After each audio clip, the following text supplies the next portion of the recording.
Oh my gosh. I am buzzing with energy right now.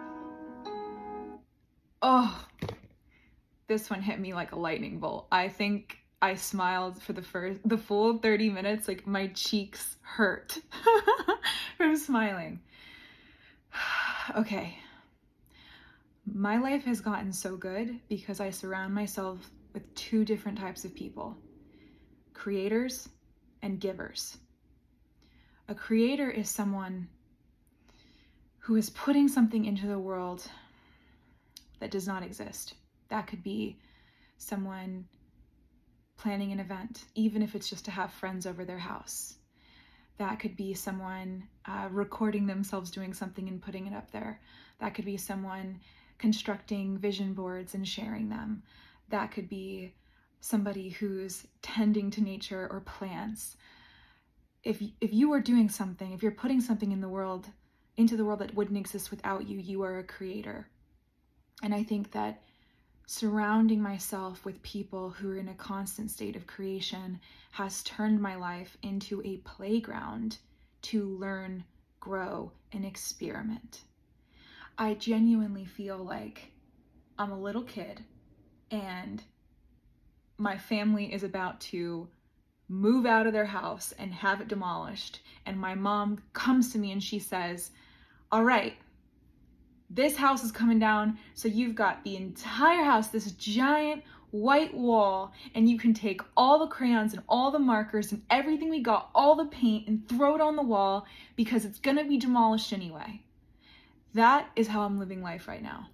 I can't make a mistake. Everything I do is perfect. Everything I create is for a reason. Everything I create teaches me something. It is incredible living in that state. It's addicting, and I feel the more that I get into that state of judgment-free creation, and the more I surround myself with people in judgment-free creation, and those two things are linked, by the way. I think because I am creating, I am magnetizing people who are also in that constant state of creation. So those people, they don't just come out of nowhere. I wrote a long time ago, as in like 2 weeks ago, that if you want to find the magicians, create your own magic and they will find you. That is so true. Oh my gosh, I feel that in every fiber of my being because that has been my life. When I put the walks into the world and started sharing openly about my journey with the walks and bringing people in, every important person or thing in my life today is because I created the boardwalks. Seriously, I mean, it's incredible to see the connection. When you're living from a state of creation, everything starts to click. You walk these steps towards your life's purpose, towards your path, and that doesn't just happen. You have to create. You have to constantly try something new. You don't know what the thing is, but go back into childhood and say, when I was little and the world was a blank canvas, what did I do? What did I do? Look for clues in your own childhood. Revisit them. Do them again. Create from that same place of that childlike wonder. And you will stumble upon your purpose. You will literally, walk a bunch of paths, and the paths might look like this. The path might be windy. It might be a road that does not look like it makes sense. But then eventually, you're going to stumble on one of the paths that's going to make everything click together.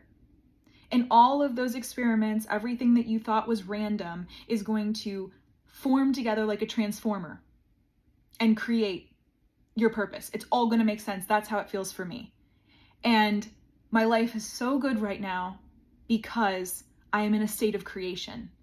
No matter what that means. I bring people together. I create mood boards. I write. I make these videos. I meditate. I idea generate.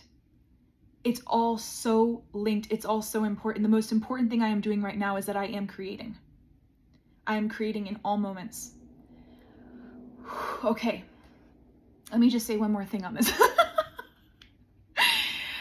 Whew, man. Hold on, let me take a breath. Breathe with me.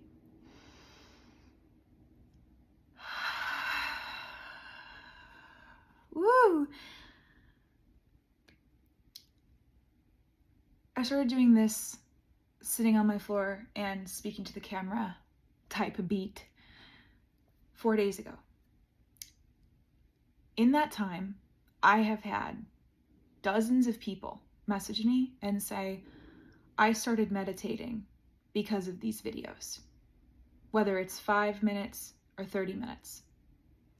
I've had my friend Danny Miranda record his meditation last night for the first time in his life. This man is why I am meditating daily.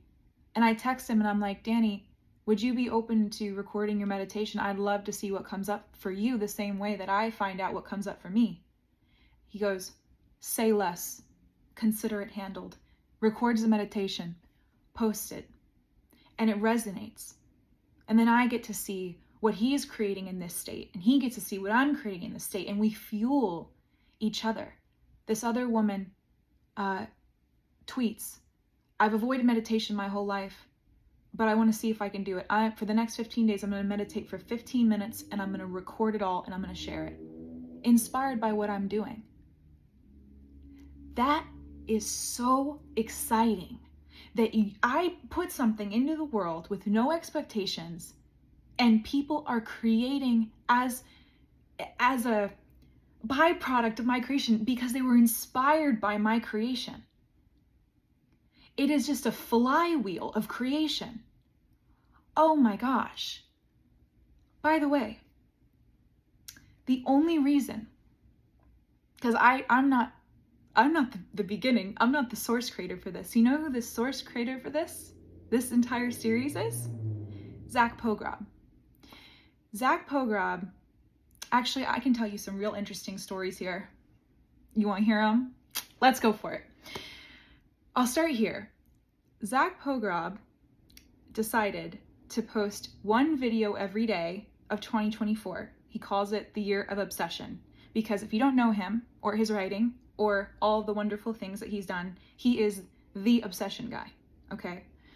And please look up his account. It is my favorite account everywhere because his writing pierces the soul. I'll get to that in a second. But Zach made a commitment for the year of obsession of posting a video of himself, like a vlog, every single day.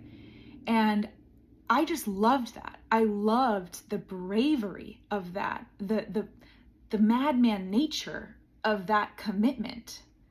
That, like, if you do something every day, no matter what it is, you will change your life. I think he even said that. Sorry, Zach, I stole your line. It was that good. 1 year of obsession can change your life.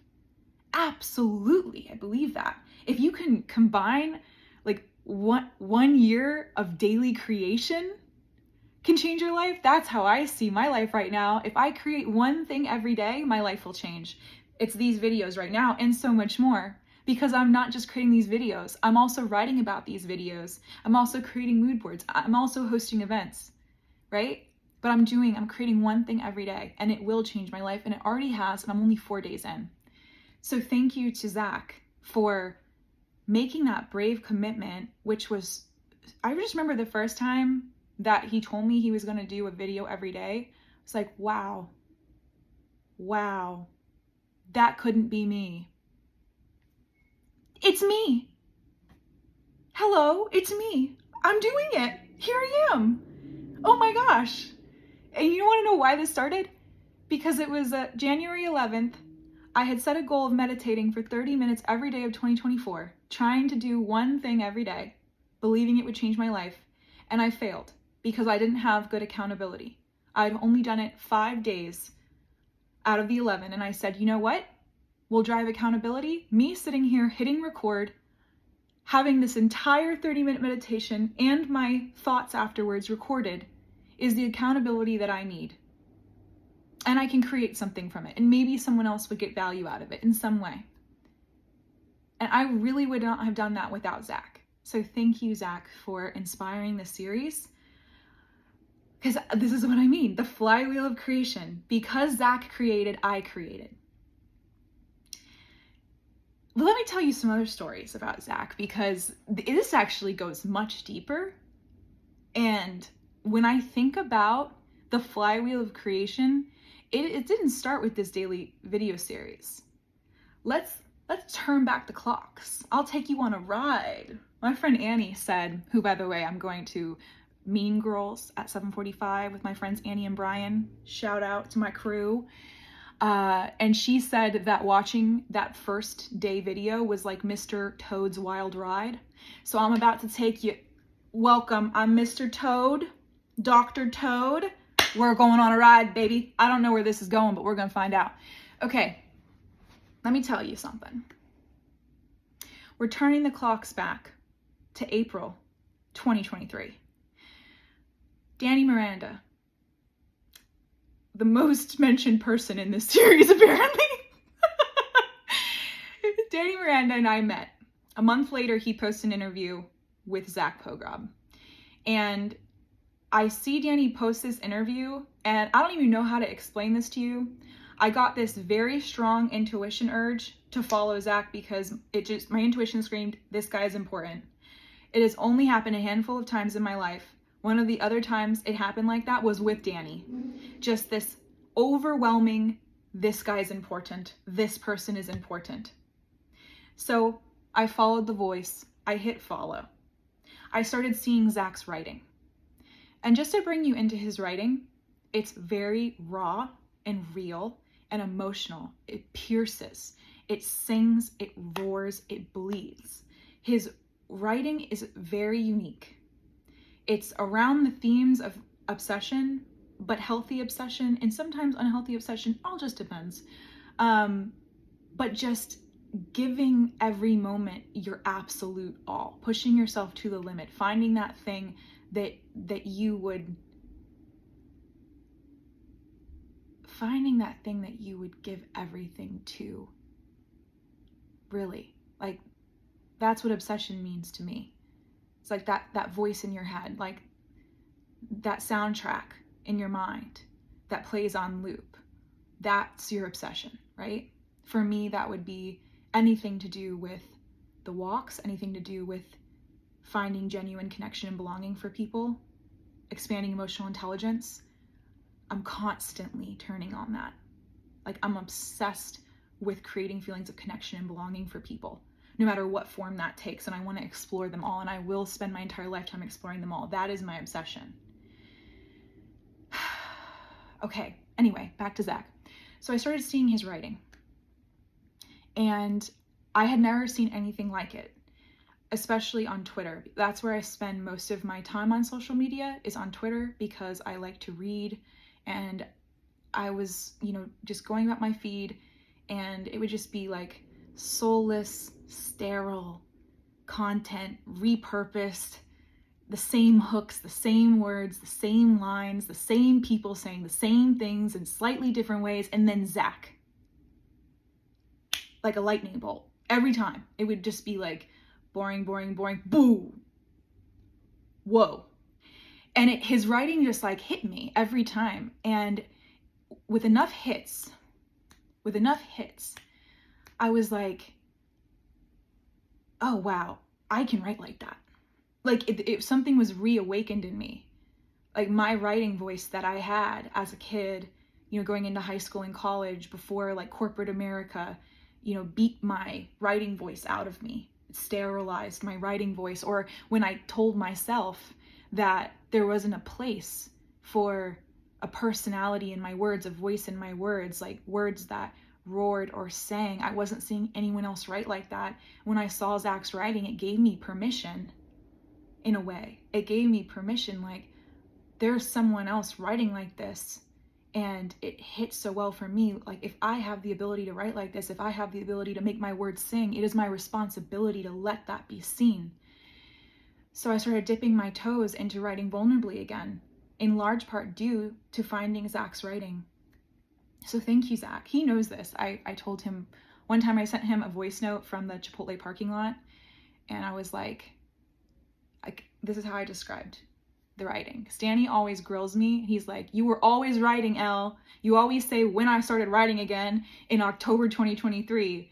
And I've written every day for many, many years, but my writing up until I found my voice again, I felt like a violin player who was technically brilliant. I could hit all the notes. It was constructed beautifully. The music was beautiful. But have you ever heard a violinist take a pop song and play it, and you can hear the pop song's words as they play? You can hear the voice of the instrument. That is what Zach helped me find in my words again. I went from being a technically brilliant writer, that I think that kind of happened because I had the talent and skill, but I had lost the voice. Post reading enough of Zach's words, my instrument, my words started to just sing again. Started to come alive again. I could feel it. I could feel my words expanding. I could feel myself finding it again. It was so exciting. It still is. Every day is so exciting. Oh my gosh. So anyway, thank you, Zach. That was his first piece of influence on me, which was profound, because that is honestly the only reason I'm sitting here in front of you today. If I didn't start writing vulnerably, there is no way that I would be able to put my face on camera, because my writing vulnerably was, if you think about crawl, walk, run for vulnerability, starting to write again at all vulnerably was crawling. Sharing it in Instagram stories, crawling. Starting to share it in Twitter, walking. Starting to make mood boards, walking a little faster, maybe jogging. Doing these videos, we're running. And so writing vulnerably was a huge part of why I'm even here. That's number one.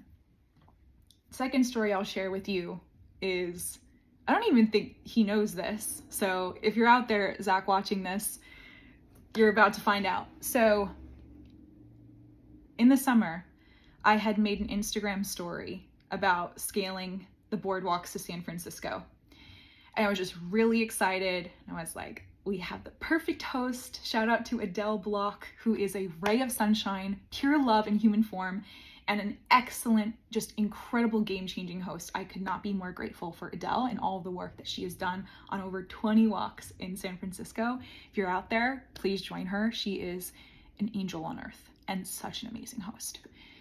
So I made this Instagram story announcing the scale to San Francisco, and Zach replied and was like, how can I help you? Tell me what you're doing here.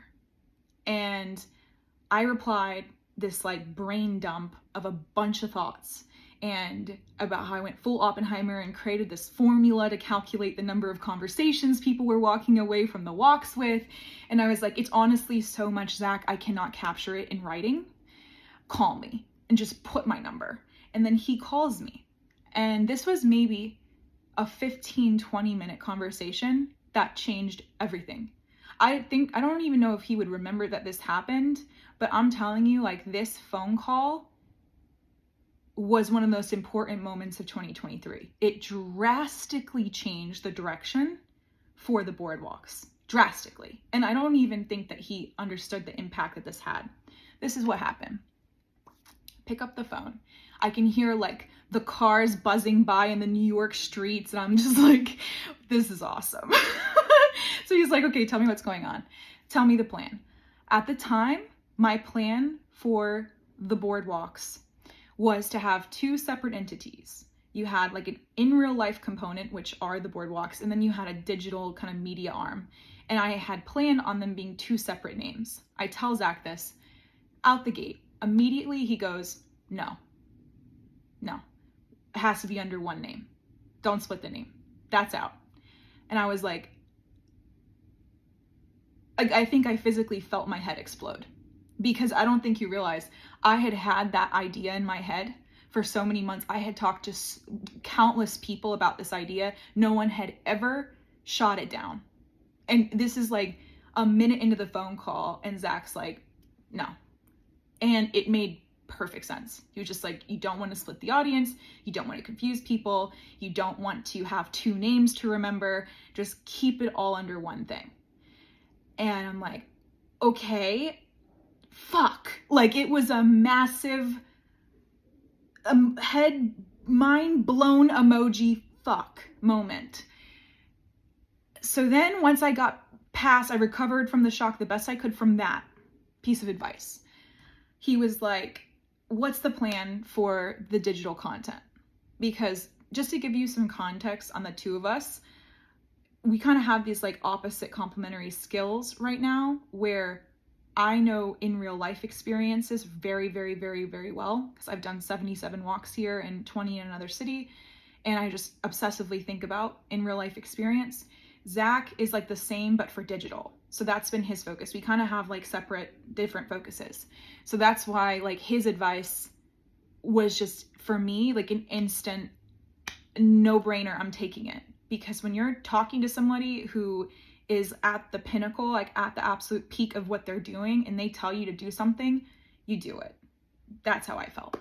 So I tell him that my plan for the digital content was to take the topics that people bring to the walks and that we actively discuss and create a newsletter that expands on those topics, because the Boardwalks community, you know, curious, kind, open-minded people who love meaningful conversations, but they're also like the brainiacs and the nerds, and Tamron even called it the nerd walk. And my thought was that, okay, people like love these conversations, so I have a journalism background. I can just take these topics like, say, attachment styles, and then create a concise little pack-a-punch paragraph on what that is so that we can expand knowledge.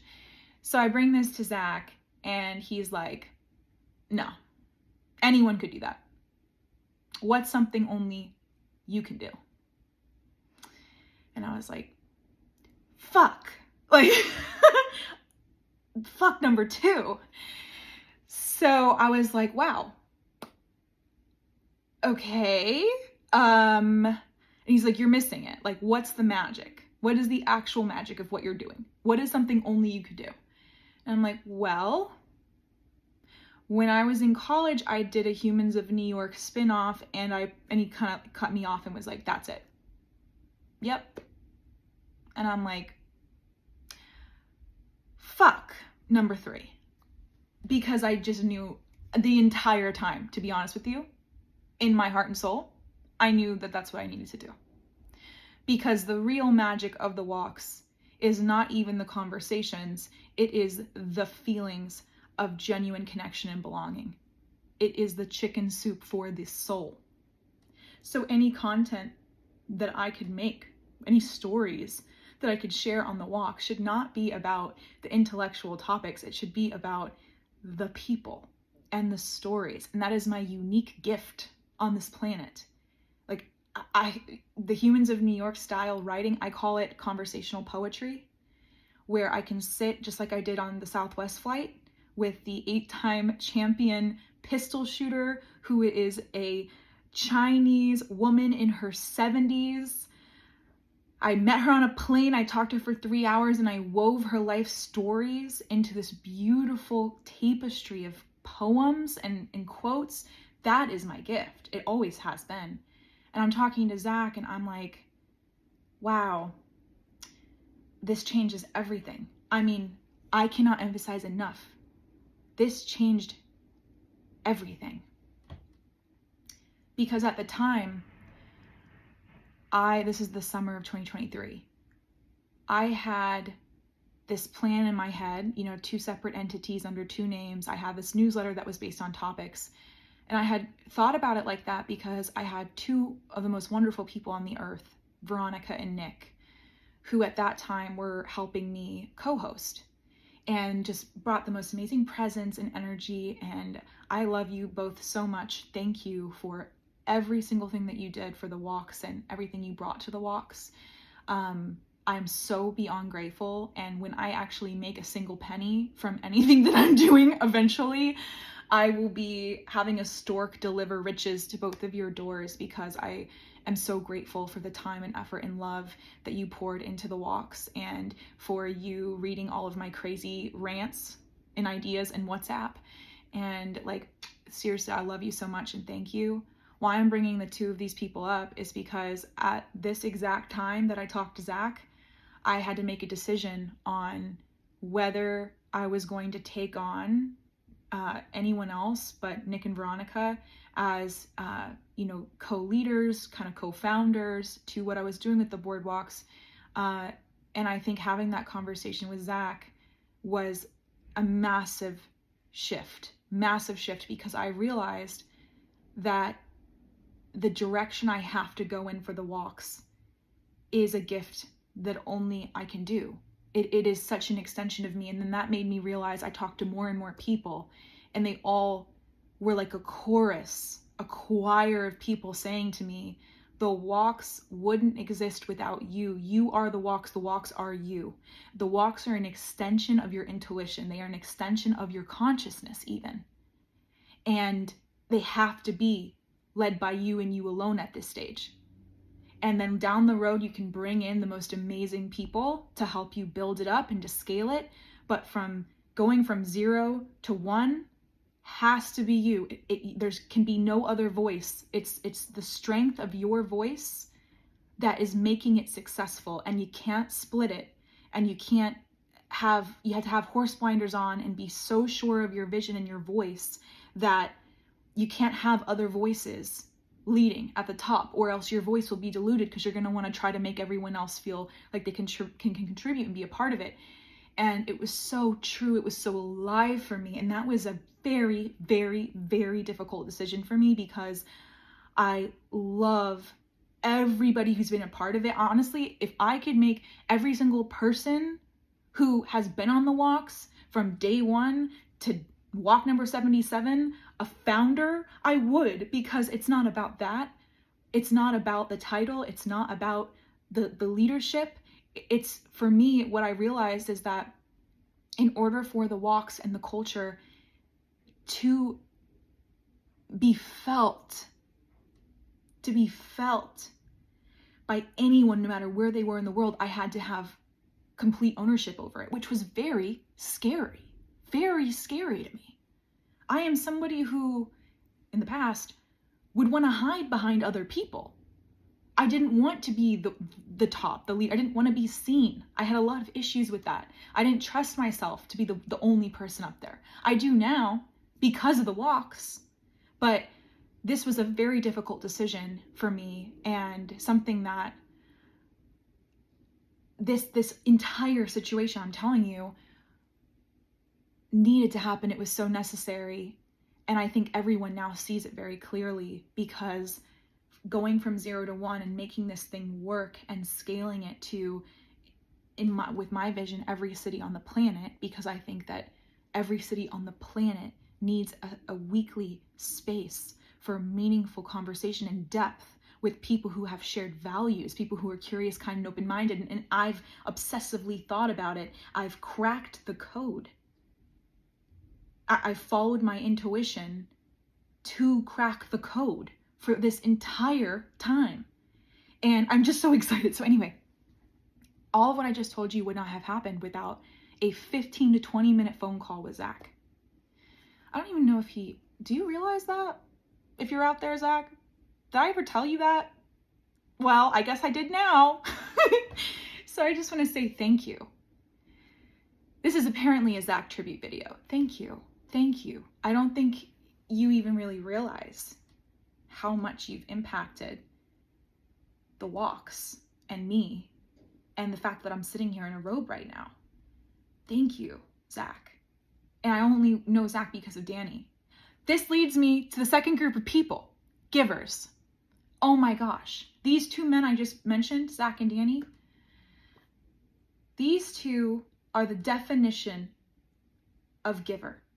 I think that the people I want on the walks would identify as givers. Let me tell you a funny story. The other day, I was reading a book that Talia gifted me. I put the book down to wrap a surprise gift for Talia. And as I am wrapping the gift, I get a knock on the door, and it's a Amazon delivery guy giving me a book that Danny gifted me. Oh my gosh. When you become friends and you surround yourself with givers, you are living in abundance. You are living in a state of surprise and delight. There is nothing like it. Oh my gosh. I feel so grateful to be surrounded by creators and givers. And Danny, Talia, Zach, these 3 people, and so many more, my friends Annie, my friend Brian, so many more people. I could literally go for probably 5 minutes listing all the people who are creators and givers in my life. But when you find people who pour into you just as much as you pour into them, who come to you with those long texts of ideas and I got something for you, and what if you did this, or I saw this and I thought of you, or what if you, those type of people, everything changes. And if you don't have those kind of people in your life, become that person. If you want to magnetize givers, you need to be a giver. I only have those people in my life because I'm the person who sends the paragraph of text with ideas. I'm the person who sees something and sends it to someone and says, oh, this made me think of you. If you want that in your life, you have to become that. That's true for anything. If you want to find the magicians, you have to create your own magic. If you want to find the givers, you have to give. You have to become what you're looking for. That applies to everything. Oh my gosh, I just realized this is gonna be a long one, guys, but I packed a punch here. Thank you. There was amazing energy in this one. I could run through a brick wall. Kool-Aid Man is back, baby. Ooh, okay. I'm so excited right now. I'm gonna go watch Mean Girls with Brian and Annie. Love you guys. Thank you for sticking through this entire video with me. I think that there were some major nuggets of wisdom, love, light. Yep, that's it. In this video. Hopefully. And if not, there's always tomorrow. Okay. I love you so much. Have the best day. Ah, my gosh. Breathe with me one last time.